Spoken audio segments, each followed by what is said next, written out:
Daniel, truly a gentleman and a scholar. Very good. Oh, that was cool. Appreciate the introduction. And my name is Vanessa Smith, and I am a grateful alcoholic. And it's been a while. It's great to see everybody again here. And this is like one of my favorite groups. Such a good group. Such a great AA group, 3 Legacy group. And it's an honor and a privilege to be up here. As nervous as I am in the beginning, I get real nervous. And I just kind of let God take over and just share, with y'all what it was like, what happened, and what it's like now. I'll try not to cry, because it's like powerful stuff that we have in here. And I love that there's family members here.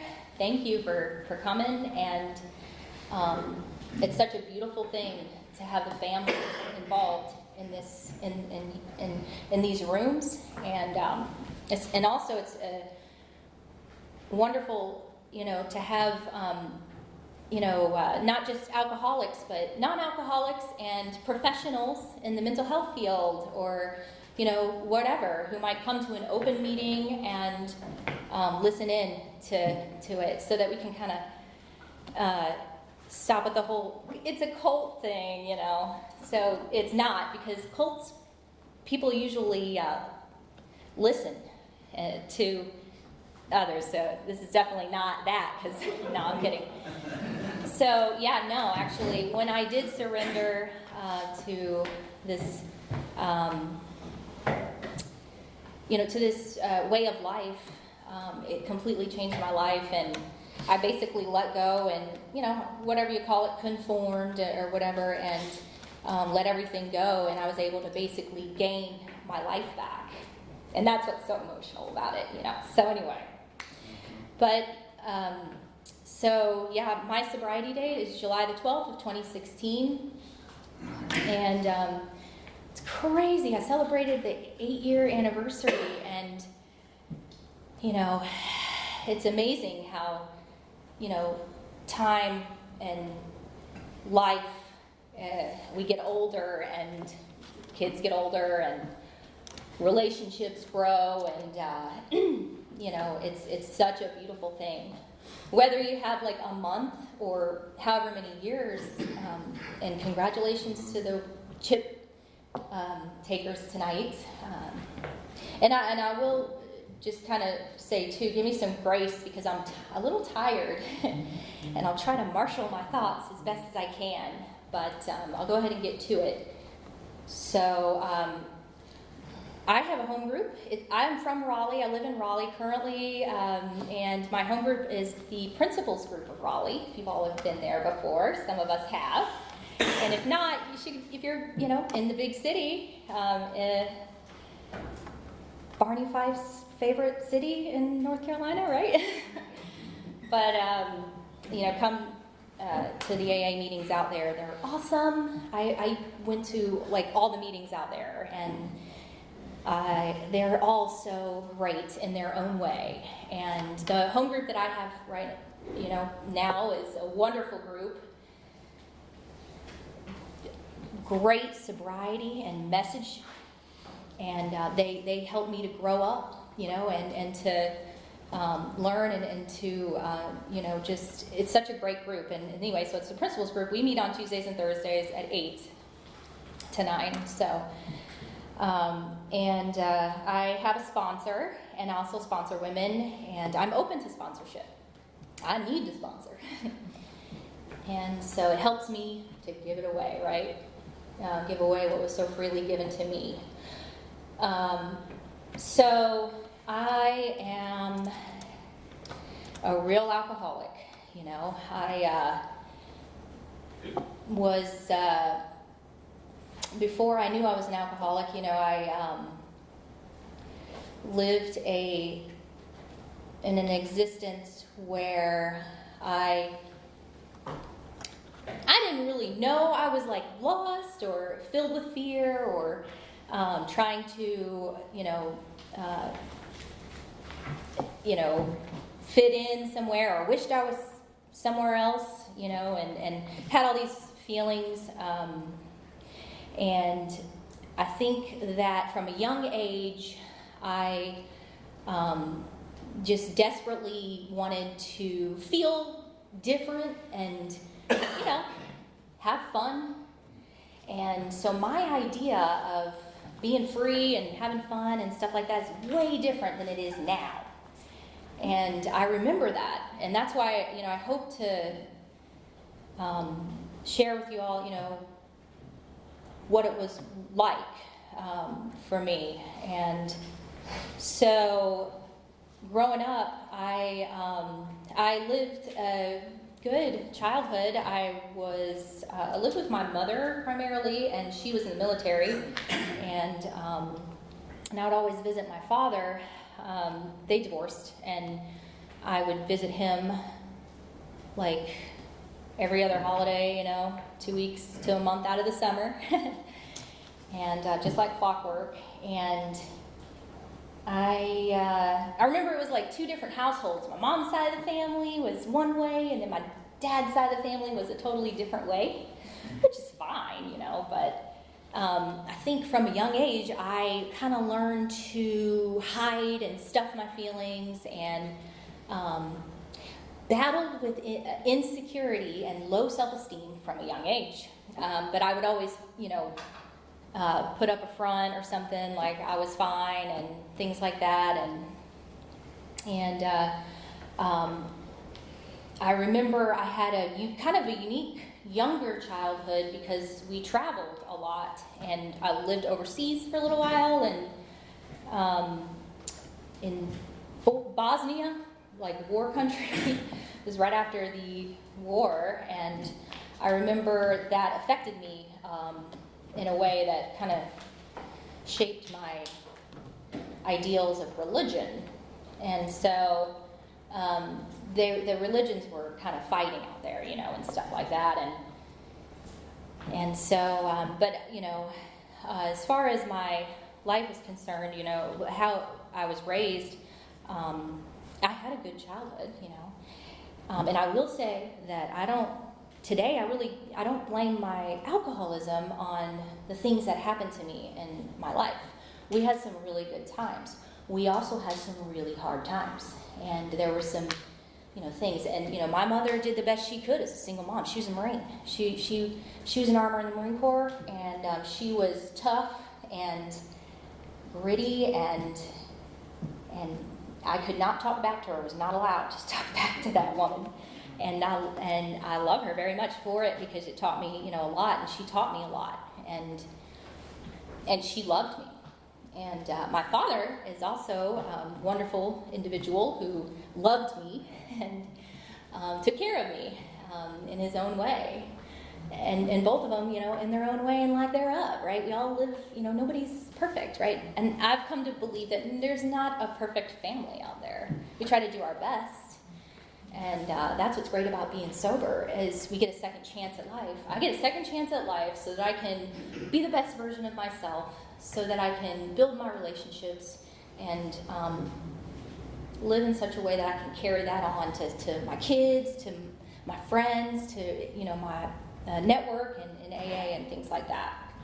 And I'll tell you right now, I'm not perfect at that and have a long way to go as far as my growth and development or whatever. But so anyway, I was, raised and had these feelings, right, of wanting to feel different and wanting to be perfect, and I wasn't, and at the same time, like, I had a lust for life, and I was fairly outgoing, and I remember when I came back from overseas, we moved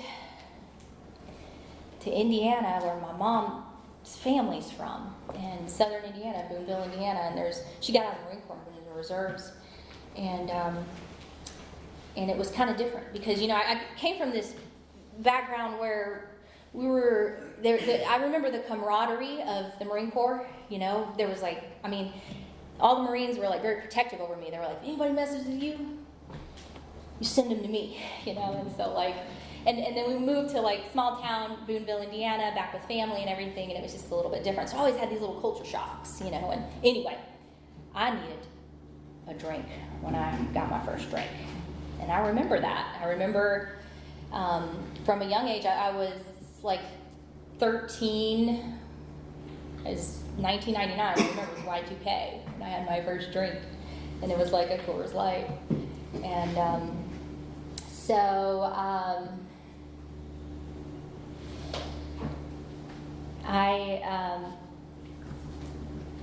you know, that was pretty young to just start drinking. I think of my kids, I'm like, golly, I don't think they started drinking yet. We did. It was kind of like the normal thing to do. And the parents back in the 90s were, I don't know, maybe a little different than they are now. It seems like everybody's more like helicopter mom and parents, which is good, but, you know, it was different back then. I remember I had friends that would be like, y'all, can we get some wine coolers? Just stay here. And things like that. And so from a young age, I was wanting to party. I was wanting to experiment, you know, with that sort of thing. And it was kind of glorified in my mind, you know, glass of wine, you know, drink like a lady, you know, and things like that, right? And normal, you know, stuff. And like it says in the big book, drinking without impunity. And you know, it would be like a social elixir. All of that feeling, like what I'm feeling right now, went away with a drink. And that was kind of nice. And so I, you know, remember that. And I don't think that night I got belligerent or anything. I don't think I threw up or anything. I was probably a little dramatic. I mean, I was like 13, so I was probably like, woo, you know, and like all of us girls were, you know, just drinking, and we like to listen to music and go on top of the rooftop and listen to like Pink Floyd and smoke cigarettes and all this stuff, and just, you know, live what we thought was a normal childhood, free-range child, I like to call it. I was a free-range kid, right? But I also snuck all that. You know, the parents didn't really know. I mean, there were some parents, like I said, you know, with friends that might have allowed that when we were a little older, right? So bear with me here with my story. I'm trying to stay chronological. But, you know, as you can imagine, you know, growing up, I experimented with drinking, and it seemed to be the normal thing. I really liked that. So, and then, you know, as I got older, I was uprooted again, and we moved to Las Vegas.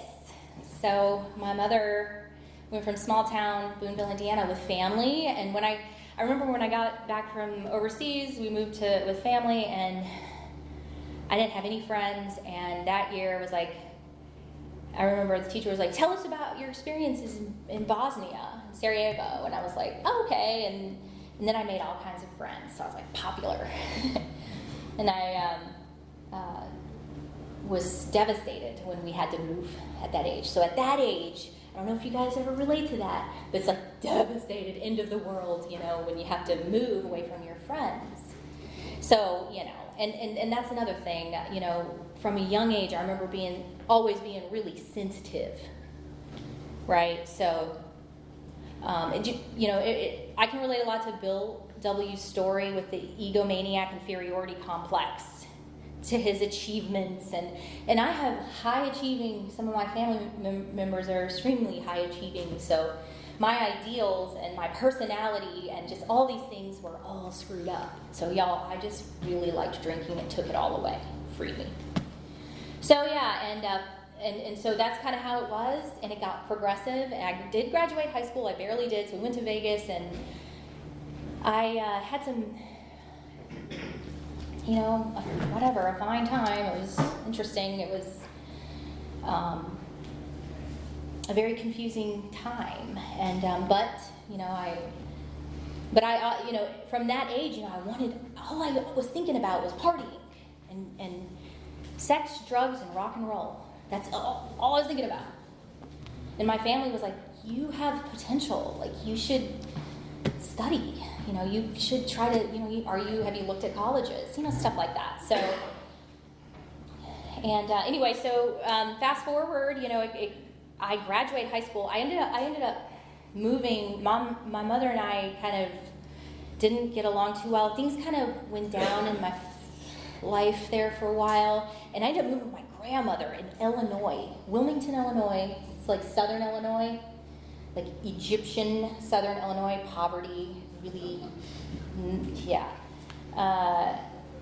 drugs, stuff like that. And I got there, and I was so cool because I had come from Las Vegas, and so, and anyway, and I almost failed and made a lot of mistakes, and my grades went really down, and didn't even worry about, had a lot of things going when I was in Vegas out west, and then, I got accepted into an art school. It was international studies. I had all these things going, and then I ruined it because of that whole, mind set on whatever, partying. I almost failed. My father and stepmom said, "Why don't you come live here with us? We'll help you. We'll get you in-state tuition. We'll get you straightened out, and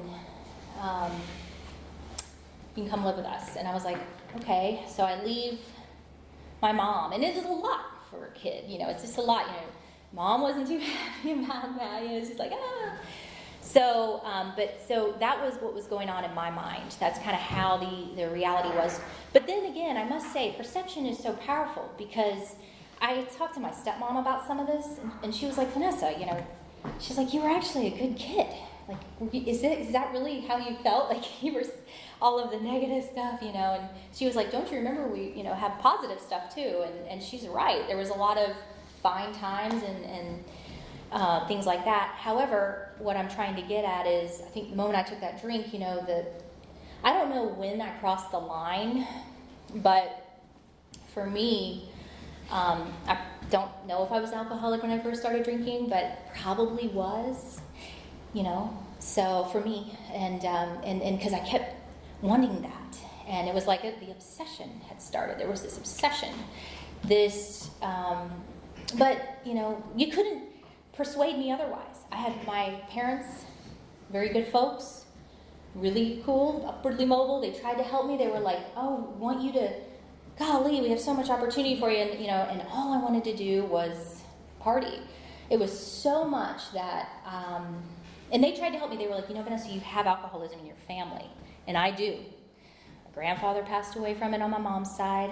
My father, and he's adopted from Washington, Ojibwe reservation.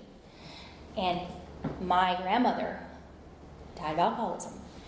And they were like, "You have this," and they were serious about it. And that just made me more excited about it. I remember that. And, but anyway, so I ended up graduating, and shortly thereafter, I met somebody, and I ended up getting pregnant and out of wedlock and all this stuff. And so my life began, I did graduate high school, and about a year later, I ended up getting pregnant, and I had my son, and I'm grateful for that. And I had, by the way, I have another child when I was 25, and I'm grateful for that too. They are my saving graces. I'm as bad off as I was. I do believe that I might not even be here. The way that I drank as it got worse in my 20s was I would black out, and there was definitely Janis Joplin possibilities, throwing up, and it was bad because I turned into Dr. Jekyll, Mr. Hyde, and it would affect me differently than it would affect the people that I was hanging out with who partied like me. And I would act a certain way that was violent. I don't know where that comes from, and it was very. So when I would wake up the next day, the terror, bewilderment, and the four horsemen were there immediately, and I couldn't understand it. and I had a baby. So here's my life, and I also, by the way, I run away from my family because I run, and I'm totally embarrassed, and it's just this inferiority complex and I tried to manage it. I was like, well, I'm gonna make this work. I want this family to work. God's calling. Answer. When God knocks at your door or calls your phone, just answer. I'll wrestle with God. I know I did. So anyway, I was a mess when I was out there, and it was terrible. And so it got so much that, and I was confused, and I went to therapists, and the therapist was like, you smell like marijuana. Are you drinking and smoking and all this stuff? And I was, no. I think when I filled out the form, there was check yes or no. My check was right over here. It wasn't even I just lied through my teeth. I can tell you right now, I was trying to describe in the childhood, but the fear that I felt growing up or whatever, and this stuff, it was a survival mechanism probably, and lies are bad because it just feeds the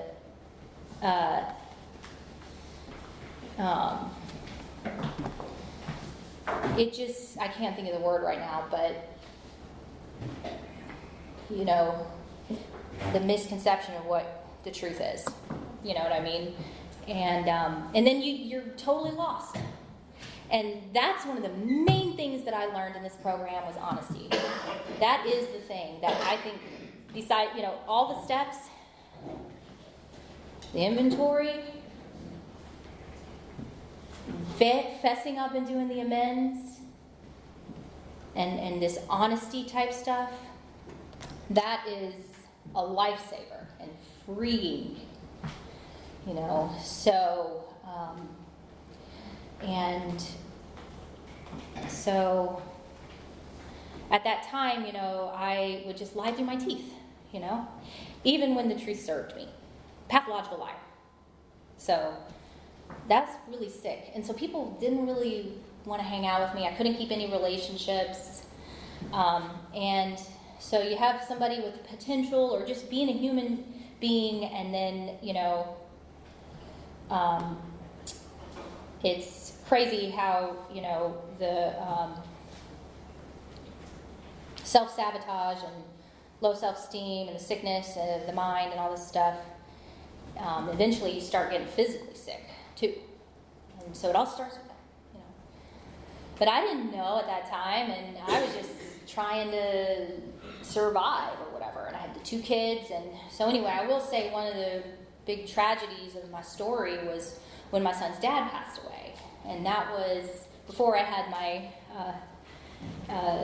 younger son. So my Alex's father got cancer, and he passed away a year later. He fought the cancer, chemo, radiation, and I remember watching him, and my alcoholism was so bad that, he left me for another woman, and he ended up getting sick, and so I was going through this thing where he was with her, and we had to share Alex, and he was getting thinner and thinner, and esophageal cancer is rough. And but we, when he left me, I realized some things. First of all, I can't act like that. Because the abuse and all that stuff, domestic violence and everything doesn't work. It's very bad. So I learned from that. And I was like, well, I'm never going to be that way again. And, I got in another relationship, and it didn't take too long where he got crazy again. So, get the gist. But I was always drinking. So of course I was blaming my problems on everything, and I was hopeless, really, from that age. But I was still trying to hang on. I tried to go back to school. Don't do that in alcoholism. I wouldn't do it. I don't recommend it. I couldn't do it. Some people can. That's fine. But I messed up my GPA, So consequences. I've been in and out of jail, by the way, and I was like,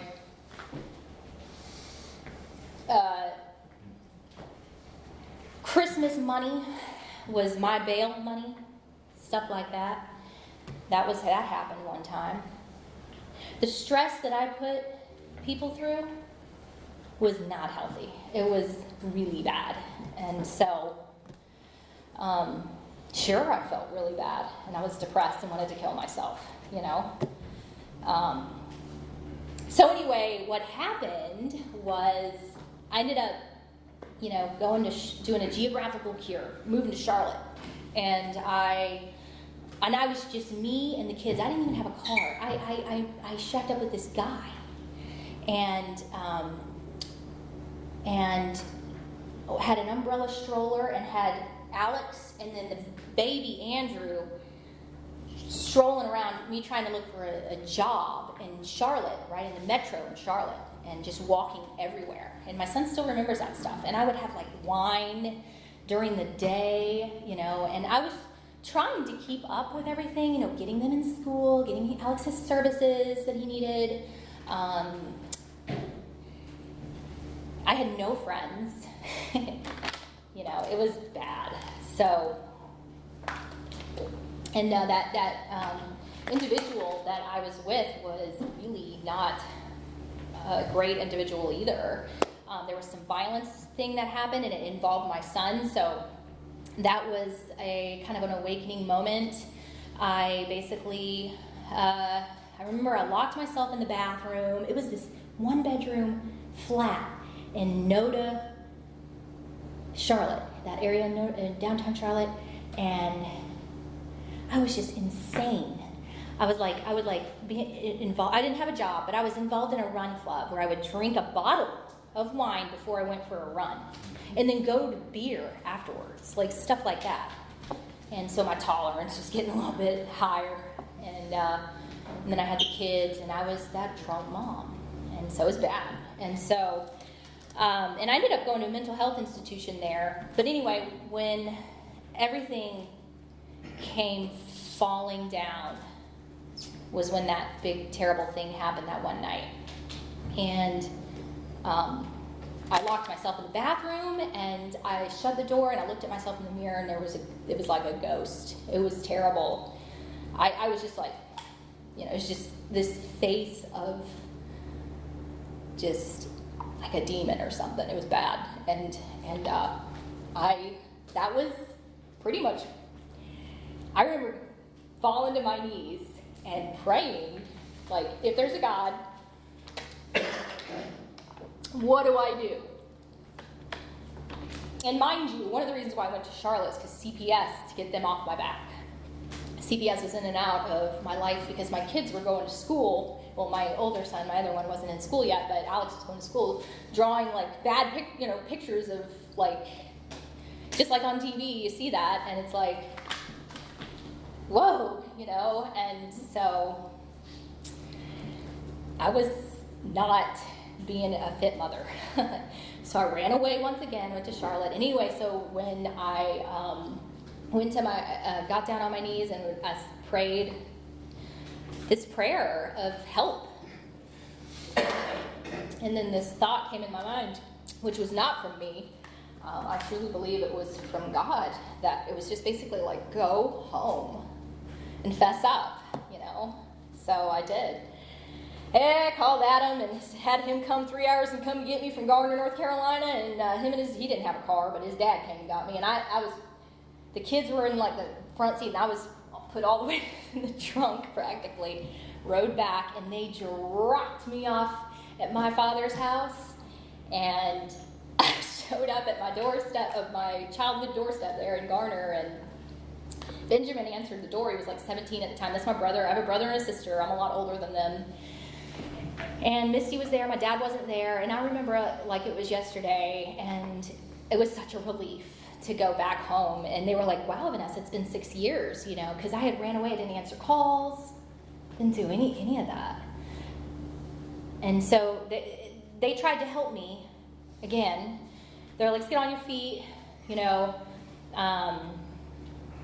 So anyway, I got a place, and I stopped drinking for like a month or two. And I remember I was trying to find a job. And the job that I got the job. It was at a hospice house. I was a nursing assistant. I waitressed and was a nursing assistant as a career, when I was throughout my 20s and all that. So I, did that whole deal where I was like trying to get a job. I even passed a drug test. I was offered the position, and I was really excited because my parents were proud of me, and I was going to start my life. And I had an apartment, a really nice apartment, and in Garner. And anyway, so the call, I got a call that was from the HR there in Smithfield Hospice House, and they were like, you know, we're not going to offer you the position. We called your references. And because I had worked at other places and put them down, just put names down. And so that really upset me. What was I going to do? What was I going to tell everybody? You know, oh, I didn't get it, you know. And so my solution was to go get a drink. And I didn't drive, thank God, but I was just going to have one drink, y'all. I left my son at home, and I went to get a drink at the bar down there in Garner, and ended up having a lot more than one drink. Started off with a shot and a beer, and then I don't know what happened after that, except I was picked up by the police, and this has been like the third time. I had a 0.3 blood alcohol level, and I was in the hospital. I woke up, I was strapped down, and I had a sitter. And when I came to, everybody was like, what's she gonna do? So anyway, and the cop was there, and usually I was able to go home, because I had been to the hospital in the ER and came to in an ER, and I got a taxi and went back home. This time they were like, we're taking you in. So I went to jail.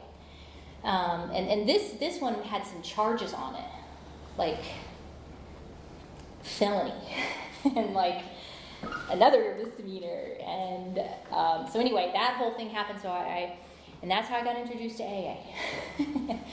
So I got introduced to Alcoholics Anonymous. My dad picked me up from the jail, and but I will say that night, you know, I left my son at home, and to go to that, and so and that was scary, because apparently somebody found my purse, and they went to go take my purse back to the apartment and knocked on the door, and my son let him in. And so anyway, everything was fine, everybody's safe, my son was safe, thank God, but it was devastating. So, and I knew I had a problem, and my dad was in the car, and he was like, you know, did you have a bad night? And I was like, yes, I'm an alcoholic. The words came out, and he was like, yeah, you are. And he gave me his big book to read. He said, I want you to read this big book. Read this book. And I did. And I wasn't a good reader at that time. I remember he wanted me to read to him, and I couldn't pronounce some of the words, and I was pretty bad off. And so, and I would like to say, and that was in 2013, and I'd like to say that I had stayed sober since then, but I was introduced to Alcoholics Anonymous. I went to meetings. They took me to 90 and 90, and I was introduced. And when I first got in there, I was like so relieved. I knew that I belonged there, obviously, and there were people like me out there, because I didn't know. I'd always said, wow, those people, there's all these people, they have jobs, they have cars, how do I get that, you know? And I was one of those women, fallen women, that, that it talks about in the big book. Thank God they take the fallen women. And anyway, so being introduced to Alcoholics Anonymous completely saved my life. I didn't stay sober, though. It took me a couple of years, but the magic that happened is I kept coming back, And I saw people get sober, and they were really sober, because I thought they are not really sober. They have to be doing something.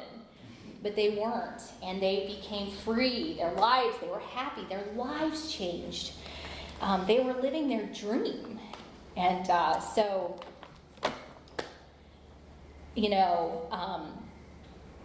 I wanted that.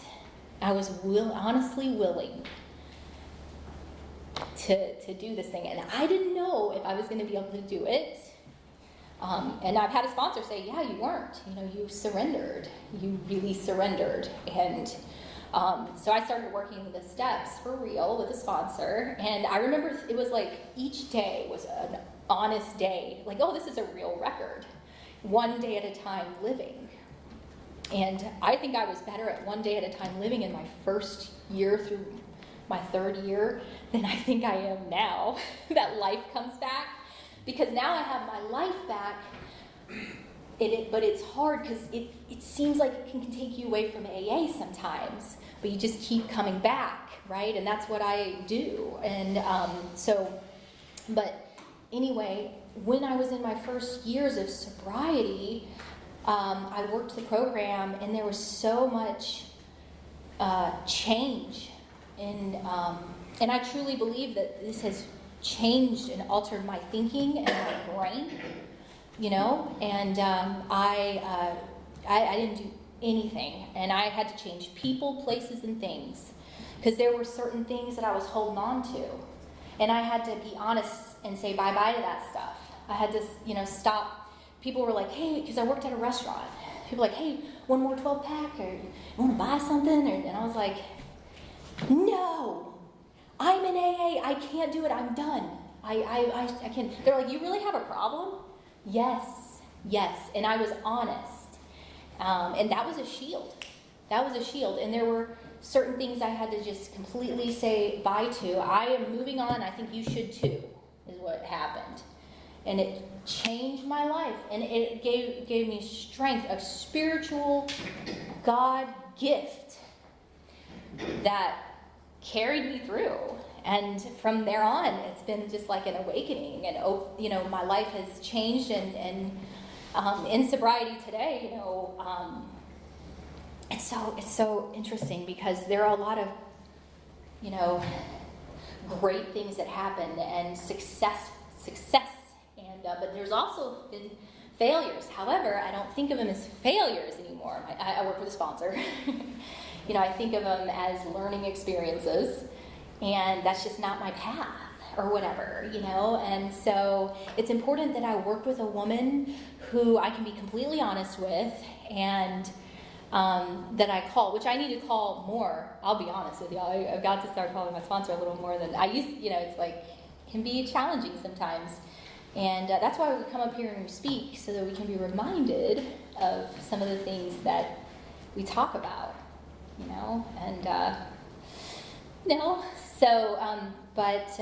So in sobriety, my first few years, I'm working the steps, in the first year I worked the steps, and I did them fairly quickly, not too fast, not too slow, whatever, and I work each step, and I experience each step.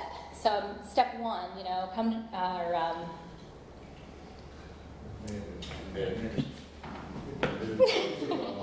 yeah, and then step two, came to believe, and then give my will and my life over to carry God. In the beginning, I was confused about the difference between 2 and 3. Now we know the difference between 2 and 3 is where it's. And so what we know, not a lot of other people know, but as we build relationships with people, you never know who you're going to help. So there's been experiences where I've been able to help people, family members, and then of course our sponsorship stuff that we do, and so anyway, I worked the steps, and did the inventory, and I've done an inventory, when I was in and out the first few years, and I didn't do an honest inventory, and I'm here to tell you, just like it says in the book, and what everybody else has maybe said who's had this same experience, it doesn't work. It doesn't work. I had to be completely honest. And my thing with the honesty was I had to admit that I also, would use drugs. So, it always led me back to alcohol. So I had to be honest about that. It's not like anymore I couldn't do the whole thing where it was like, oh, just me and God, no. I couldn't handle it. I can't handle it. I can't handle that. I can't handle the lie.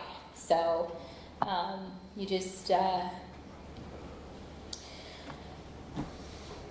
the fourth and fifth step, and then seeing my part in things, and then 6 and 7 becoming willing, and then and then the amends. And so the amends are very powerful.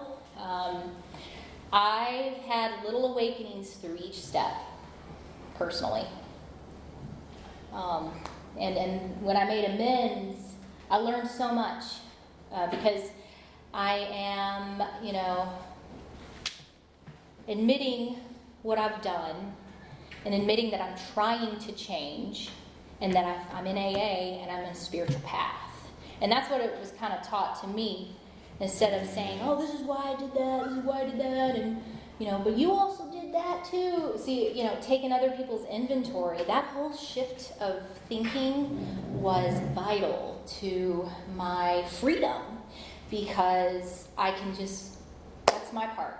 Okay, what is my part? Now I know where to go from there. It's logical, it's spiritual, it's everything that I always wanted to be, besides an emotional nutcase, alcoholic. So I was grateful for the lessons in the spiritual principles.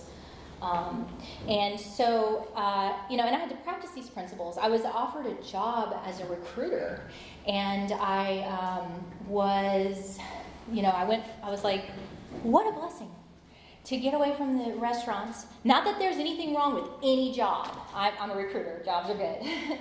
Any job is good. And I believe anybody can get sober and stay sober, if whatever job they're in. Maybe if they're even a bartender. I don't know. I couldn't do it. But what I'm saying is and I remember going to my sponsor and pretty much crying, I can't do this. I don't know how to do this. I don't really know much about Microsoft or whatever. And it was like, hey, stop thinking about that. Start praying about how you're going to be of service, okay, to the job. Stop thinking about you and start being of service. And I need to do more of that today. That's another thing I need to do. Thanking myself for the reminder. No, but honestly, that was life-changing. So I would get up, I would pray, because I learned how to pray in these rooms. And get a connection with God. And I've had a lot of spiritual experiences along the way with getting that job. I thought I was going to get laid off. I ended up not getting laid off, Anyway, I made the amends. I would make amends and I would lie again and I would have to go back and remake amends. But I built the relationships from that and earn some of that respect that I wanted back in the day when I was so lost and didn't understand why anybody didn't understand me. And so in Alcoholics Anonymous, we gain our lives back. We gain, I learn a thing or two about humility, right size, go from there. And so, and then the rest of the steps too, with the 10, 11, and 12, the daily inventory, and then the prayer and meditation, and then passing it on. I started sponsoring somebody when I was had 8 months or something, and it was powerful. It was a great experience. This gal, and it wasn't really me that got her sober. She did what she was ready, and she did the steps like it was taught to me, and then she stayed sober. And then I had people who didn't and left and never came back, and I've sponsored a lot of people, and they're all kind of different. And these people I would pray for and would call, and I never did that back in the day, and it was all about me, and so in closing, when it comes to what it's like now. I've mentioned going through these steps being a transformation for my life. I'm going to read something out of the 12 and 12. So, But upon entering AA, we soon take quite another view of this absolute humiliation. I get emotional. We perceive that only through utter defeat we are able to take our first steps towards liberation and strength. Our admission of personal powerlessness finally turn out to be a firm bedrock upon which happy and purposeful lives may be built. And that's like in the step one. And I just kind of read that, and it kind of just really speaks to my story in a powerful way. And in a lot of people's story, there's a lot of women out there who are like me. I'm not the only one. I used to think I was so unique or different or really bad off. I've heard so many worse stories or people that are in the same predicament.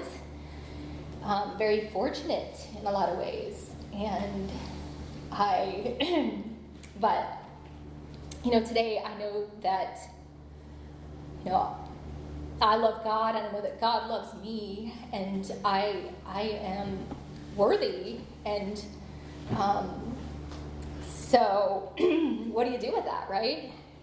In life, each day, wake up, brain starts rolling. I have a solution today. We all do, and the friendships and the commitments, and they're all for some reason. And the things and the choices that we make, and the things that we do and the action that we take. I can't just pray, and I don't get to just go around being angry, and sobriety and flipping out and stuff. It just pushes people away. So anyway, as I live my life in sobriety today, these things that I'm faced with, we get to face them in sobriety together and walk the line.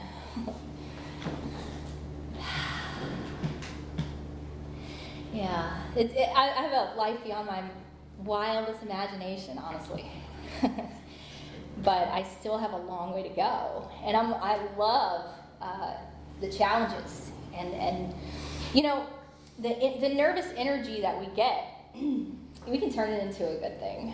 We can turn it into a powerful thing where we can carry a message, and honestly, just when there's like a negative thought, I remember in early recovery, it was real short-tempered, and I had a sponsor say, just forgive them, just let it go, stuff like that, right? And so that was inspiring.